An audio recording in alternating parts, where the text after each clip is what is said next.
Magrahat trekker স্ট্যান্ডের কাছে একটি ছোট্ট হোমিওপ্যাথি ক্লিনিক, যেখানে একজন ডাক্তারবাবু তাঁর সমাজসেবামূলক চিকিৎসার জন্য সুপরিচিত। তাঁর ক্লিনিকে প্রতিদিন ভিড় জমে রোগীদের, যাঁরা আসেন দূর দূরান্ত থেকে। তাঁর চিকিৎসা পদ্ধতি অভিনব, কারণ তিনি শুধু ওষুধ দেন না, রোগীর মন, শরীর ও জীবনযাপনের সূক্ষ্ম বিষয়গুলো বিশ্লেষণ করেন। একদিন এক তরুণী এলেন, তাঁর চোখে বন্ধ্যাত্বের কষ্ট আর মাসিকের অনিয়মের যন্ত্রণা।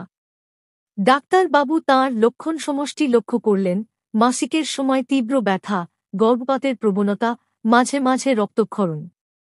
তিনি জিজ্ঞাসা করলেন, খাদ্যে কি পছন্দ?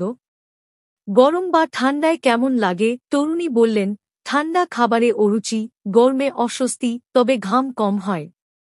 পিপাসা বেশি, কিন্তু মনটা সবসময় বিষণ্ণ। ডাক্তারবাবু মায়াজম বিশ্লেষণ করে বুঝলেন, এটি সাইকোটিক মায়াজমের কেস, যেখানে মানসিক চাপ ও শারীরিক সমস্যা জড়িত। তিনি গাসেপিয়াম হার্বেসেম নির্বাচন করলেন, যা বন্ধ্যাত্ব, মাসিক সমস্যা ও গর্ভপাতের প্রবণতায় কার্যকর। ওষুধের পাশাপাশি তিনি তরুণীকে পরামর্শ দিলেন হালকা ব্যায়াম, মানসিক চাপ কমানোর জন্য ধ্যান এবং ঠান্ডা খাবার এড়িয়ে চলতে। তিনি বললেন, আপনার শরীর ও মন একসঙ্গে সারবে, ধৈর্য ধরুন।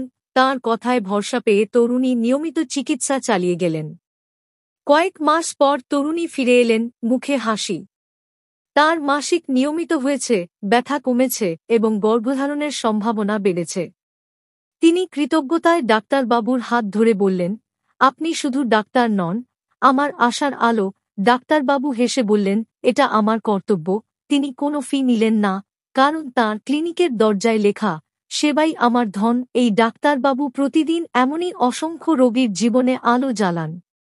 তাঁর হোমিওপ্যাথির জ্ঞান, মানবিক দৃষ্টিভঙ্গি আর সমাজসেবার প্রতিশ্রুতি মগরাহাটের মানুষের কাছে তাঁকে একজন প্রকৃত নিরাময়কারী করে তুলেছে।